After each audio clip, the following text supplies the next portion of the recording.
गेली 5 वर्ष झाले महाराष्ट्रातील निवडणुका आपण पाहत आहोत. महाराष्ट्रातील निवडणूक एका वेगळ्याच वळणावर चालत आहे.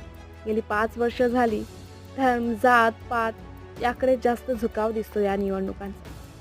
इथे मला संत तुकाराम आठवतात. ते म्हणतात, जेथे धर्माच्या नावाखाली सर्वात जास्त अधर्म चालतो. आणि हो, धर्माच्या नावाखाली अधर्म चालत आहे सध्या. प्रचार असो, भाषण असो, ह्यात की वचननामा पण तिथे ना तिथे, कुठे ना कुठे जात पातीचा उल्लेख आहे. त्यामुळे मला असं वाटतं की जात पात न पाहता, पक्ष न पाहता व्यक्तीकडे पाहून मतदान करावं. तो व्यक्ती तुमच्या सुखदुःखात तुमचे कामं किती करतो ह्याकडे. कारण पक्षाकडे पाहत असाल तर गेली 5 वर्षे काय पाहायला मिळालं हे आपल्याला चांगलंच ठाऊक आहे. आणि हो, त्यानंतर त्या व्यक्तीला